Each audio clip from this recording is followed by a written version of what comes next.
Video मैं बना रही हूँ, एक नया प्लेलिस्ट जैसे मैं एक स्क्रीन रिकॉर्ड मैं करके आपको दिखा दूँ।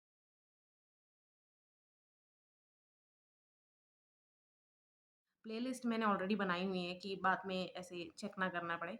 तो बिल्लियों ने ना सारा मेरा टी-शर्ट खराब कर दिया। तो सॉरी तो मैं एक नया प्लेलिस्ट ऐड करने वाली हूँ। उसका नाम होगा 9 एडवाइस करके।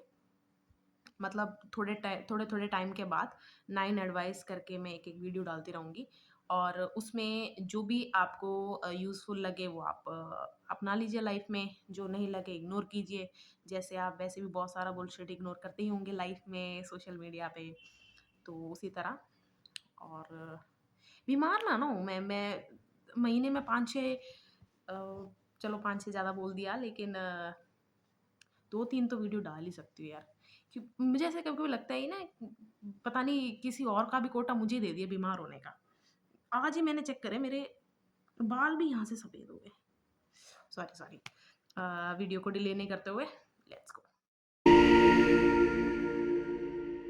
तो फर्स्ट एडवाइस है, हमेशा जब ब्रेन डिस्ट्रैक्ट कर रहा है हमें, तो हमेशा गलत नहीं होता।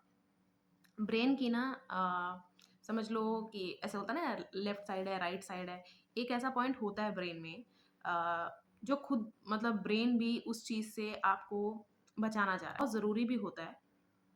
जैसे आपने सुना होगा कोई डिवोटी है कोई प्यार में है या कोई वाइज़ है मतलब कुछ ज़्यादा ही नॉलेज गेन कर रहा है।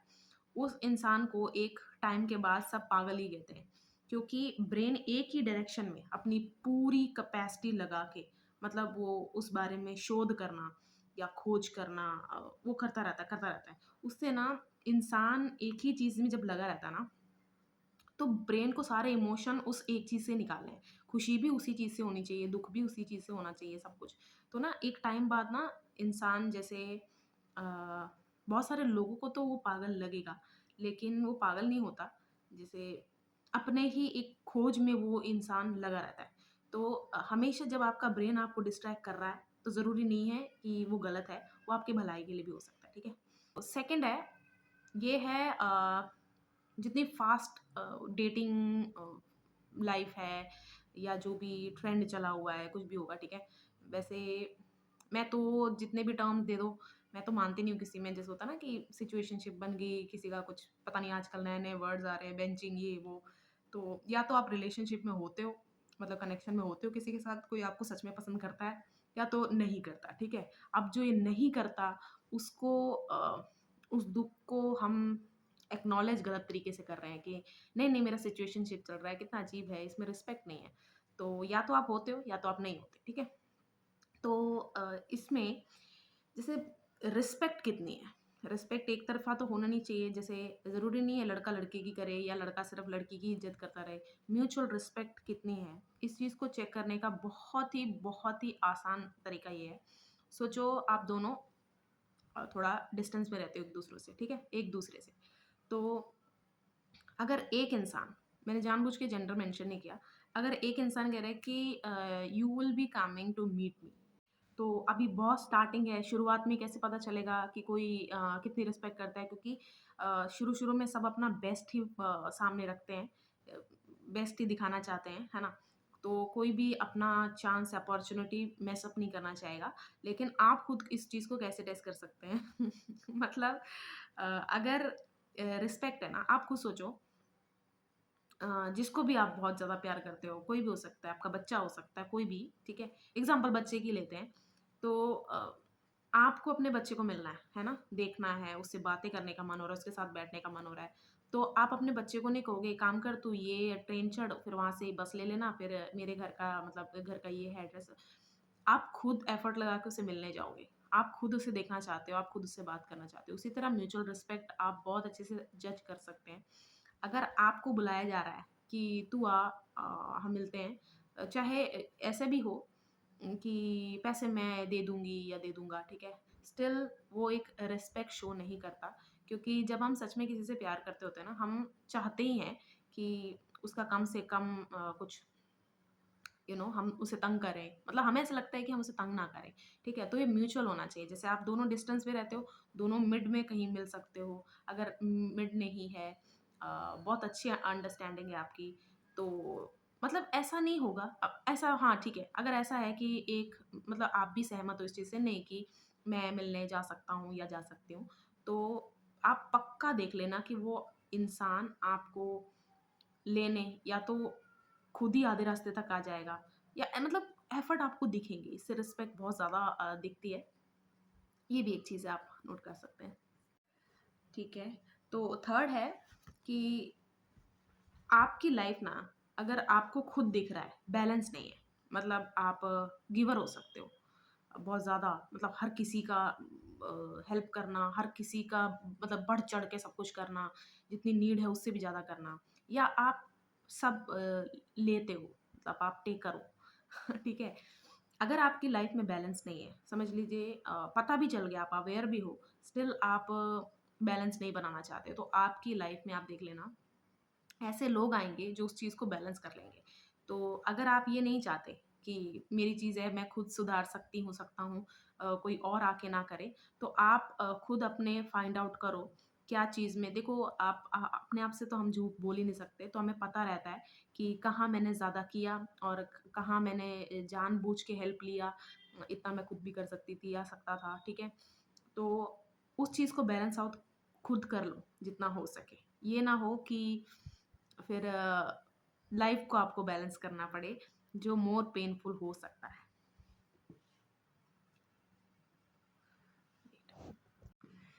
ठीक है? और फोर्थ एडवाइस है, दो अलग चीज़ों को कंबाइन करके एक वर्ड मत बनाओ, स्पेशली जब वो दोनों वर्ड का जो कंक्लूजन है, वो बहुत डिफरेंट हो। इसका मतलब ये है, हम ऐसे ही बोल देते हैं फेक लव, है ना? फेक इंसान हो सकता है, लव नहीं हो सकता। मतलब प्यार झूठा नहीं कर सकते आप उससे, या तो प्यार नहीं करते, सिर्फ मतलब क्या कहते हैं, जैसे हम कहते हैं ना ढोंग कर रहे हो, उसको लव नहीं कहेंगे। जैसे ढोंग लव नहीं होता, लव लव होता है। तो आप फेक इंसान को कहिए, मतलब ऐसे कॉम्बिनेशन बनाओ ही मत जिससे ना कॉम्प्लेक्स हो जाए चीज़ें। जैसे ऑलरेडी कोई वर्ड प्रेजेंट है ना, और नए वर्ड की ज़रूरत नहीं है, तो आप ऐसे कहा कीजिए कि इसीलिए, मतलब जैसे हमारा जो ब्रेन है ना, उसकी अंडरस्टैंडिंग ही कुछ ऐसे, जब आप लव के साथ फेक कोई भी और वर्ड्स ऐसे जोड़ते रहोगे, आप लव से ही डर जाओगे। तो इससे अच्छा है, लव से एसोसिएट ही मत कीजिए उन चीज़ों को जो लव के बराबर आने के लायक नहीं है, ठीक है? तो ऐसे वर्ड की इजाद खुद खुद खुद भी मत कीजिए, इजाद खुद भी मत कीजिए, और अगर कोई ऐसा ऑलरेडी प्रेज़ेंट है, सब कुछ है, तो उसको आप भी बढ़ावा ना दीजिए, ठीक है? यानी कि या तो इंसान प्यार में होता है या नहीं होता। फेक लव कोई चीज़ नहीं है, ठीक है? सुनने में अच्छा लग रहा है, कामिंग लगता है कि हाँ, मेरे साथ फेक लव हुआ है यार, ऐसे-ऐसे। लेकिन मत बनाइए ऐसा, ऐसे वर्ड्स, मतलब इससे ना आपको वर्ड ट्रॉमा होगा। मैंने एक वीडियो भी बनाई है वर्ड ट्रॉमा में, उस पे मैंने ये ऐड नहीं किया, तब याद ही नहीं आया। चलो इसमें भी कोई बात नहीं है, ठीक है? नेक्स्ट देखते हैं। ये बड़ा इंटरेस्टिंग है, ठीक है? सोचो आपके साथ कोई धोखा हुआ है, फैमिली में, अम, रिलेटिव्स में, दोस्तों में, किसी में भी, ठीक है? वर्क एनवायरनमेंट में कुछ भी है। तो आप पूरे कलेक्टिव को मत झोंका करो उसमें, और या तो आप फुल स्टोरी बताओ विद मतलब पूरी स्पेसिफिकेशन, सारा कुछ आप बताओ अपनी स्टोरी, आपको शेयर करने का पूरा पूरा हक है। आपके साथ हुआ है, इसीलिए तो आप तंग है ना, इसीलिए तो आप दुखी हैं, तो वो पूरा पूरा हक है आपको। लेकिन आप ऐसी चीज़ें बनाने लग जाओ जैसे उसको रिज़ॉल्व करे बिना अपने अंदर, या फिर उसको क्योंकि आपको उसका जस्टिस नहीं मिला, तो आप उसको एक्सप्रेस तो करोगे ना, तो उसको अगर रिज़ॉल्व करे बिना आप एक एवेंजफुल मोड में आ जाते हो, है ना? फिर कलेक्टिव को आप भड़काने लग जाते हो। जैसे मैंने बहुत सारे वीडियोज़ देखे हैं जो ऐसे-ऐसे वीडियोज़ बनाते हैं कि हाउ टू जज if man is not good for you, same with women. तो देखो, आपके साथ कुछ आपका पर्सनल एक्सपीरियंस है, उसको शेयर करो, आपके जो जैसा मतलब जब सच बोलता है ना इंसान, जैसे सच में कभी ऐसा हो ही नहीं सकता कि सिर्फ़ एक पार्टी ही पूरी तरह गलत हो, ठीक है? अ, और इसमें मैं जैसे रेप, मर्डर वो सब नहीं आता। ये सब में दूसरे जैसे होता है ना कि आपको कोई बिट्रेयल मिला है, तो कुछ-कुछ सिम्पटम्स आपको दिख रहे थे, कुछ-कुछ चीज़ें आपको दिख रही थी लेकिन आपने इग्नोर करने का डिसाइड किया, वैसे कह रही हूँ, ठीक है? तो अगर आप पूरी तरह सच बता दोगे ना, सच्चाई में इतनी ताकत होती है कि वो समझ भी आती है और घर भी कर जाती है दिल में और बहुत बड़ा इम्पैक्ट भी पड़ता है उससे, ठीक है? तो rather than blaming collective, you should share your personal experience with facts, truth, ठीक है? तो कभी भी कलेक्टिव के लिए ऐसे एवेंजफुल ना हो जाओ, जैसे एक ही चश्मे से सबको मत देखो, मतलब एक ही ऐनक से सबको मत देखो, ठीक है? तो अपनी जो भी स्टोरी है आपकी उसे शेयर करो, लेकिन क्योंकि जैसे देख रहे हैं ना आजकल की मूवीज़ कैसे बन रही हैं, फ़िल्म मेकर्स, कहीं न कहीं वो देखो वो सारे इंसान ही हैं, वो कहीं हमसे अलग तो नहीं है ना। तो फ़िल्म मेकर्स वो भी कहीं न कहीं हर्ट हैं किसी न किसी चीज़ से। अभी वो क्या कर रहे हैं, अभी वो उस चीज़ को अपने काम पे डाल रहे हैं, ठीक है? कि अपने जो इमोशंस दबे हुए इमोशन है वो कैसे एक्सप्रेस कर रहे हैं अपने काम के ज़रिए। तो देखो वो एक कॉम्बिनेशन जैसे फ़िल्म जैसी जैसी कोई चीज़ होती है ना, उसमें बहुत सारा क्रिएटिव माइंड इकट्ठे आके कोई चीज़ बनाता है और उसमें म्यूज़िक होता है, उसमें बहुत कुछ होता है, ठीक है? तो ह्यूमर और म्यूज़िक है ही ऐसी चीज़ जो हमारे ब्रेन में जल्दी मेमोरी बना लेता है वेट, ठीक है? सुबह से नहीं कोई बुला रहा था जैसे वीडियो में। चलो तो बहुत सारा क्रिएटिव माइंड उसमें इकट्ठा आता है ना? तो मूवी में अगर कुछ-कुछ चीज़ें गलत भी हैं, तो अच्छी भी हैं, है ना? क्योंकि बहुत सारे क्रिएटिव माइंड इकट्ठे आके वो प्रोजेक्ट बना है। तो हम क्या करते हैं कि वो जो अच्छी चीज़ें हैं, उसके लिए हम थिएटर में रुक जाते हैं, मूवी देखने के लिए रुक जाते हैं और जो बुरी चीज़ें हैं, साथ में वो भी दिख रही हैं, हम उसको भी डाइजेस्ट या वो करने लग जाते हैं कि एडजस्ट खुद ही में कि हाँ, चलो कोई बात नहीं, देखते हैं। और ना सिम्पैथाइज़ करना गलत चीज़ों के साथ सबसे बुरा है। देखो जैसे बहुत सारे लोग वो थे ना ताइलोंग, वो कुंग फू पांडा अगर आपने देखी होगी, तो ताइलोंग होता ना, शिफू उसे बचपन से अपने बच्चे की तरह पालता है, लेकिन वो जो अरे वो टर्टल का नाम मैं भूल गई, ठीक है?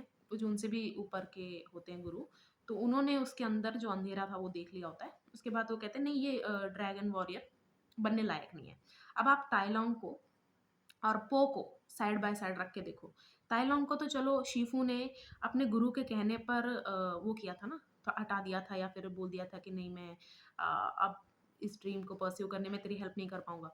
पो को तो शुरू से ही वो भगाना चाहते थे। कितना तंग किया शिफू ने, अच्छे से ट्रीट भी नहीं किया, क्या-क्या बोला, किसने देखो पो ने कैसे रिएक्ट किया, ताइ लॉन्ग ने कैसे रिएक्ट किया। वो गुरु चलो ठीक है, अगर वो ड्रैगन वॉरियर नहीं भी बना, तो एक वॉरियर की तरह उधर रह सकता था या फिर शिफू से या किसी से भी सॉरी माँग के अपनी इस अंधेरे को कैसे खत्म ऐसा नहीं किया उसने। उसने वही किया जो उन्होंने देखा था, वो जो टर्टल जो उसमें होते सॉरी मुझे उनका नाम नहीं याद आ रहा। उसने एग्ज़ैक्टली वही किया जो उन्होंने प्रेडिक्ट किया था। किया कि नहीं किया? गलत के साथ सिम्पैथाइज़ करना ऑब्वियसली वो गलत हुआ उसके साथ जो जो भी था कि उसका ड्रीम उसका नहीं था। शिफू ने ही बचपन से उसको एक ड्रीम दिखाया था या फिर कुछ भी है, लेकिन वो प्रूव कर सकता था। जब पो को रिजेक्शन मिल रही थी उसने कैसे रिस्पेक्ट अचीव किया, एक सिर्फ शीफू की नहीं सबकी रिस्पेक्ट, इवन उसने ऐसी ऐसी चीज़ें की क्योंकि वो उसके लायक था, ठीक है? यहाँ पर लायक की बात होती है। अगर कोई किसी चीज़ के लायक नहीं है तो अपना दूसरा काम करे या फिर एक्सेप्ट करे उस चीज़ को, पर नहीं अब मैं हर्ट हो गया हूँ, मुझे बदला लेना है, ये अच्छी मेंटालिटी नहीं है, ठीक है? और बदला लेना भी किससे है लेकिन पनिश सबको कर रहे हैं, तो वो तो और भी गलत है, ठीक है? तो ये 2 एग्ज़ाम्पल्स थी जो मैंने दी। जिसने कुंग फू पांडा नहीं देखी, थोड़ा-सा देख लो यार ये वाला, अच्छी मूवी है। च 5 हो गए ना, तो 6th है, अगर अपनी लाइफ़ में आप क्लियर हो चुके हैं कि आपकी ज़रूरत क्या है और आपकी चाहत क्या है। जैसे अभी आप अपनी इतनी एज नहीं हुई होगी आपकी, मतलब देखो एक्सप्लोर करना चाहिए, मैं उसके बिल्कुल भी अगेंस्ट नहीं हूँ। मतलब एक्सप्लोर जब मैंने कह दिया तो मैंने ये नहीं कहा कि अपने आप को डेंजर में डाल के अपनी हेल्थ खराब करके ऐसा कुछ। एक्सप्लोर मतलब चीज़ों के बारे में जानकारी लेना, ठीक है? अगर वो स्टेज पे हो आप, वो करना बिल्कुल गलत नहीं है। उसके बाद ही पता चलता है एक्चुअली। जैसे जो हमारे हमें लगता है कि हमारी ज़रूरत होगी, जब हम एक्सप्लोर करते हैं, हमें पता चलता है कि नहीं हमें ये चीज़ नहीं चाहिए। तो क्या चाहिए उससे ज़्यादा क्लियर हम क्या हो जाते हैं कि क्या नहीं चाहिए, वो क्लियर हो जाता है, ठीक है? तो अगर आप अपनी लाइफ में ऐसे मुकाम पर पहुँच चुके हैं, जहाँ आपको पता है आपकी क्या नीड है, स्पेसिफिकली क्या नीड है, जीने के लिए आपको क्या-क्या चाहिए। You can make your own luxury. आपको कोई चीज़ तंग नहीं कर सकती, कोई ट्रेंड अफ़ेक्ट नहीं करेगा, कुछ नहीं कि अरे तूने ऐसे कपड़े क्यों पहन रखे हैं, तूने ऐसा हेयर स्टाइल क्यों बनाया हुआ है, ऐसे क्यों जी रहा है, जी रही है, कुछ अफ़ेक्ट नहीं करेगा। आपके नीड्स क्लियर ही होने चाहिए, आपको नीड्स मैंने वांट्स नहीं बोला, ठीक है? नीड्स आपकी ज़रूरतें अगर आपकी क्लियर हैं, तो आप खुद अपने लग्ज़री बना लोगे। कोई चीज़ आपको अफ़ेक्ट नहीं कर सकती, क्योंकि क्लियर नहीं होती, उसके लिए क्लियर होने के लिए ना ऐसा तो नहीं है हर किसी से कट के तो आप अलग से रहने लग जाओगे, ठीक है? जो भी आपके सराउंडिंग में जैसे ना अ, मेरे बालों का एग्ज़ाम्पल ले लेते हैं। मैं जैसे होता ना कि अरे मेरे जो मेरे कर्ली बाल वाले ज़्यादा दोस्त थे नहीं, जितने थे सब स्ट्रेट बाल वाले थे। तो उनको अगर ऑयल ज़्यादा हो गया, तो उनके बाल ऑलरेडी मतलब इतने वॉल्यूम नहीं लगता था बालों में, तो ऐसे हो जाता था तो और चिपका-चिपका सा। तो उनको क्या रहता था कि हमारे तो वॉल्यूम दिखने के लिए हम शैम्पू करके थोड़े मतलब ऐसे पफ़ी से, फ्लफ़ी से रखें, ठीक है? लेकिन मेरा उल्टा था, जैसे मेरे बालों को बहुत ज़्यादा ऑयल बहुत ज़्यादा नहीं, मतलब जितना चाहिए स्कैल्प में उतना चाहिए था और एक थोड़ा मॉइस्चर चाहिए रहता था। स्काल्प सूखना नहीं चाहिए, नहीं तो फ्रिज़ी हो जाते हैं बाल, ठीक है? ये चीज़ मुझे पहले समझ नहीं आई। पहले मुझे लगा मुझे ऐसे बाल चाहिए, ये मेरी ज़रूरत है इसलिए मैं भी वो सब करूँगी जो ऐसे बालों के लिए ज़रूरी होता है, ठीक है? लेटर ऑन आई रियलाइज़्ड कि उस चीज़ से क्या-क्या इफ़ेक्ट हो रहा है। सिर दुख रहा है, कभी कुछ हो रहा है, गर्मी हो रही है, ऐसे-ऐसे होने लग गया, काफ़ी कुछ होने लग गया सिर्फ़ इतनी सी चीज़ से। इतनी सी चीज़ से नहीं मतलब पंगे तो लिए ही हैं, तो मुझे क्लियर हो गया कि नहीं, सबसे पहली बात मुझे ऐसे बाल ही नहीं चाहिए क्योंकि जब एक मैंने विलिंगली किया था एक बार स्ट्रेट और स्ट्रेट मुझे इतने अच्छे नहीं लगे अपने आप पे और ऐसा नहीं मैं कह रही हूँ स्ट्रेट बालों के लिए कोई हेट नहीं, अपने आप पे, ठीक है? और एक ज़बरदस्ती मेरे दोस्तों ने कि नहीं ऐसे कैसे नहीं डिग्री के टाइम क किया था कुछ दोस्तों ने मेरे, तो उन्होंने भी देख लिया, बहुत ऐसे फ्लफ़ी हो जाते हैं। तो मुझे पता चल गया कि ये मेरी ज़रूरत तो पक्का नहीं है, कि मुझे क्या नहीं चाहिए वो क्लियर होता जा रहा था मेरी लाइफ में वो वाली स्टेज पे। लग्ज़री मिल गई समझो क्योंकि आप खुद ही देखोगे कि आपके आस-पास ही वो चीज़ें मिल भी जाएँगी, नहीं भी है तो आप वही-वही चीज़ लोगे जो आपको सच में ज़रूरत पड़ती है। ये 6 पॉइंट है ना? हाँ, ये 6 पॉइंट है। 7th है अ, हुँ, हुँ, कैसे आपको पता चलेगा कि कोई चीज़ है, कोई टॉपिक सुन रहे हैं आप, किसी की बात सुन रहे हैं आप या कोई ज़रूरी चीज़ देख रहे हैं आप डॉक्यूमेंट्री, कुछ भी हो सकता है, ठीक है? जो भी आप सुन और देख रहे हैं, कैसे पता चले कि पूरी तरह आपने समझ लिया है? एग्ज़ाम्पल आपने किसी की बात सुनी है, ठीक है? आपके फ्रेंड की, किसी की भी बात सुनी है, कोई ऐसी सेंसिटिव स्टोरी वो आपके साथ शेयर कर रहा है कर रही है जिसमें आपका पूरी तरह ध्यान लगेगा, पूरी तरह आपकी वो होता है ना अनडिवाइडेड अटेंशन जिसे कहते हैं। जब आपने बीच पे इंटरप्ट ना किया हो जब आपने उसकी कोई दुःख की स्टोरी चल रही है, आपने अपनी दुःख की स्टोरी उसमें मैं इसको कहती हूँ अपना ट्रक लेके बीच में आ जाते हैं, ठीक है?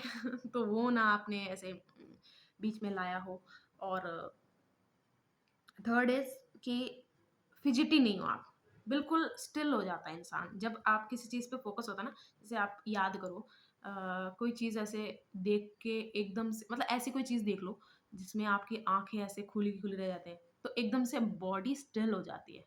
इसको आप समझ सकते हैं, इधर आप समझ सकते हैं कि आपने पूरी तरह मतलब अपने सारे सेंसेस लगा के अपने दिमाग सारा आत्मा लगा के आपने वो चीज़ सुन भी ली है, ऑब्ज़र्व भी कर ली है, एब्ज़ॉर्ब भी कर ली है सॉरी, ठीक है?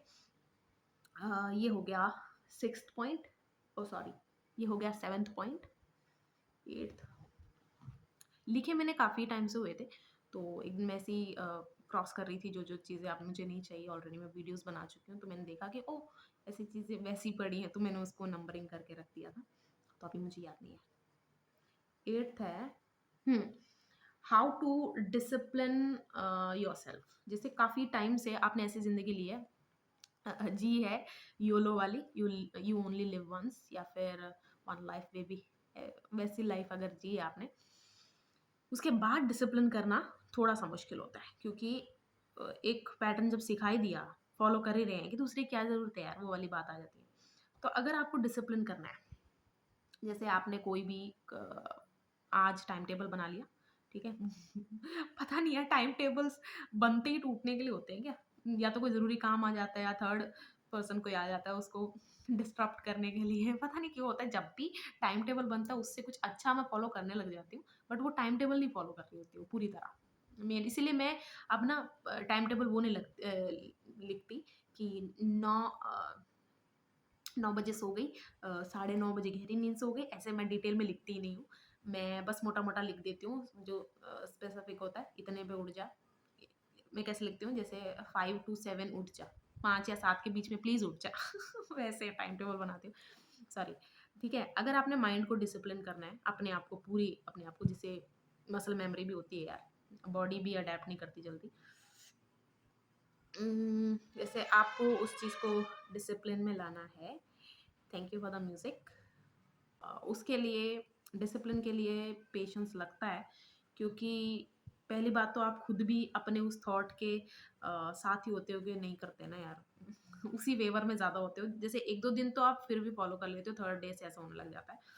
समझ लो आपने 2 दिन कोई चीज़ खाई, लेकिन थर्ड डे आप वो चीज़ बनाना ही भूल गए, कोई डाइट है, ठीक है? आप जिम जा रहे हो या कुछ भी कर रहे हो, नहीं भी जा रहे तो अगर आप कोई डाइट फ़ॉलो कर रहे हो कि मैं इतने में ये बना के खाती हूँ, खाता हूँ, लेकिन थर्ड डे आके आप शाम को कहीं कुछ करने लग गए, तो रात को आप बनाना भूल गए, ठीक है? तो आपने वो चीज़ नहीं खानी है, आपने नहीं खानी है। आपने अपने आप को क्या बोलना है, स्किप हो गया, गलती हो गई, आप मम्मी आप बना दो, पापा आप कर दो, किसी को कह दिया या कुछ भी है, स्किप हो गई तो हो गई, अब नहीं करना है। आपका माइंड क्या करेगा ना, वो जैसे गिल्ट विल्ट नहीं होता, जैसे बहुत लोग कहते हैं ना कि ऐसे प्रेशर नहीं करना चाहिए, गिल्ट नहीं देना चाहिए, क्यों नहीं? खुद का आपका माइंड है यार, आप बहुत ज़्यादा कैपेबल हो। कोई भी ऐसा इंसान नहीं है जो कैपेबल नहीं है अपने आप को सँभालने में, अपने आप को अ, डिसिप्लिन में लाने के लिए, ठीक है? तो आपने क्या करना है, खा रहे, वो नहीं खा रहे, तो उस चीज़ को मिस करते रहो। आपने कुछ उसके लिए उसके मतलब स्विच कर लिया किसी चीज़ को उससे, लेकिन वो चीज़ नहीं खानी है। चाहे आपका दिमाग आपको कितना भी बोले कि चल थोड़ा आज ऐसा हो गया, उसको छोड़ ना जाने दे, हेल्प ले लेते, ऐसे नहीं। आपके दिमाग को ये गिल्ट लेने दो कि उसको क्यों नहीं टाइम से याद आया, ठीक है? चलेगा ना, क्योंकि देखो माइंड क्या है ना, एक पैटर्न को ऑलरेडी फॉलो करता आ रहा है, वो उस पैटर्न से ऑलरेडी इम्प्रेस्ड है, फेमिलियर है, तो वो दूसरे पे जाए क्यों? दूसरे पे जाएगा ही तब जब उसको उसकी नीड महसूस हो। तो वो नीड महसूस करवाने के लिए कि अरे 2 दिन से कर रहे थे यार, ये मिस हो गया, अजीब सा लग रहा है, एक आपको ना थोड़ा सा दुख होगा कि मुझे करना चाहिए था। नेक्स्ट डे से आप पहली टाइम से पहले तैयार हो जाओगे कि अरे यार ये किया नहीं था, मैं आज करना है मुझे, ठीक है? ये हो गया 8th। ये हो गया 8th। अब लास्ट है हेट कनेक्शन। अब हेट कनेक्शन जैसे होता है, जब आप किसी चीज़ को बहुत पसंद करते हो ना, बहुत पसंद करते हो, जैसे कोई आइडल है आपका, आपका कोई भी आइडल हो सकता है, सिंगर है, डांसर है, कुछ भी है, आपका कोई भी आइडल है, अगर आप धीरे-धीरे उसकी तरह ड्रेस करने लग जाओगे, मतलब हमारा माइंड, हम खुद उसको ना एब्ज़ॉर्ब करने लग जाते हैं, ठीक है? तो जैसे तो ना तो जैसे आप किसी चीज़ को पसंद करते हो, आप खुद भी वैसे-वैसे बनने लग जाते हो। सेम विद हेट होता है, नफ़रत, बहुत स्ट्रॉन्ग चीज़ है नफ़रत। आप किसी चीज़ से, किसी इंसान से नफ़रत करते हो ना, एक पूरे टाइम के लिए डेली, मतलब आपका एक भी दिन मिस नहीं होता, नफ़रत उसे ही कहते हैं। ये जो छोटी-मोटी लड़ाई है, छोटा-मोटा मनमुटाव है, इसे नफ़रत नहीं कहते। नफ़रत होती है कि कुछ भी हो जाए, ये इंसान को ना मैं माफ़ करूँगी, करूँगा, ऐसे वाला, ठीक है? तो आप खुद देखोगे, एग्ज़ाम्पल है, हाँ, किसी के पेरेंट्स हैं, ठीक है? किसी की मम्मी है, किसी के पापा हैं। मम्मी ले लेते हैं, ठीक है? पापा तो पापा ले लीजिए, कोई भी लीजिए, पेरेंट्स, मैं पेरेंट्स बोलती हूँ। तो कोई भी आपका एक पेरेंट है, उन्होंने बहुत बुरी तरह आपको मतलब ट्रीट किया है बचपन से लेके अभी तक। तो एक टाइम बाद आपको ग्रजेस तो होंगे कि दूसरे बच्चों के माँ-बाप कितने सही हैं। उनके साथ ऐसा हुआ नहीं, मेरे साथ ऐसा क्यों हुआ है? तो आप ग्रज रखने लग जाओगे, आप उस इंसान से हेट करने लग जाओगे। जैसे आप पेरेंट बने ना, आपने वही चीज़ देखी है, आपके साथ हुई है, उसी चीज़ को आपने हमेशा सोचा है, हेटफुली आपने नफ़रत करते-करते ही सोचा है। लेकिन अब आप खुद देखोगे, खुद विटनेस करोगे, आप खुद वैसे पेरेंट बन गए हो। आपको यकीन ही नहीं होगा। हेट कनेक्शन बहुत ही ज़्यादा स्ट्रॉन्ग चीज़ है। इसीलिए कोई चीज़ से अगर आपको नफ़रत है, उसको रिज़ॉल्व करो अपने अंदर। अकेले रह के देखो कि इसमें मेरी कितनी गलती थी, उस इंसान की कितनी गलती है, और अगर कुछ ज़्यादा ही कॉम्प्लिकेटेड कनेक्शन है, उससे दूर ही रहो। जैसे बहुत होता है ना, बहुत जगह होता है, हम क्या करते हैं, कोई कॉम्प्लिकेटेड कनेक्शन होता है ना, हम उसे समझने की उसमें टाइम वेस्ट करते हैं, हम पूरा ड्रेन हो जाते हैं। अगर आपकी बॉडी ड्रेन हो रही है, आपके हेल्थ पे असर पड़ रहा है, मेंटली आप डिस्टर्ब हो रहे हो, वो कनेक्शन आपके लिए अच्छा नहीं है। आपको इसीलिए उस इंसान से, वो कनेक्शन से डील करना नहीं आ रहा, क्योंकि वो आपके साथ अलाइनमेंट में नहीं है। तो उस चीज़ को छोड़ दो। इससे बुरा कुछ नहीं हो सकता कि आप उसके साथ, उनके साथ हेट कनेक्शन में आ जाओ। किसी चीज़ से आप किसी चीज़ को पसंद करते हो, प्यार करते हो, वो भी आप वो करते हो अपने अंदर एब्ज़ॉर्ब, हेटफुली भी करते हो, वो भी आप एब्ज़ॉर्ब करते हो। इसीलिए आप जितने भी समझदार लोगों को देखोगे, अ, वो अपने अंदर रिफ्लेक्ट करते हैं कि क्यों मैं इस चीज़ से नफ़रत करता हूँ, क्या हुआ है ऐसा, और क्या मैं इसको ठीक कर सकता हूँ, कर सकती हूँ, नहीं कर सकती हूँ, तो इसका एक क्या कहते हैं उसको, मतलब एक वर्ड ही नहीं याद आ रहा वो वाला, मतलब मेरे दिमाग में ऐसे आ रहा है, फिर मैं भूल जा रही हूँ। मतलब इसका कोई सेकंड बैकअप कोई चीज़ होगी, ठीक है? ये थे 9 एडवाइस वाली वीडियो। आपको कैसी लगी आप ज़रूर बताना कमेंट करके, शेयर कर देना।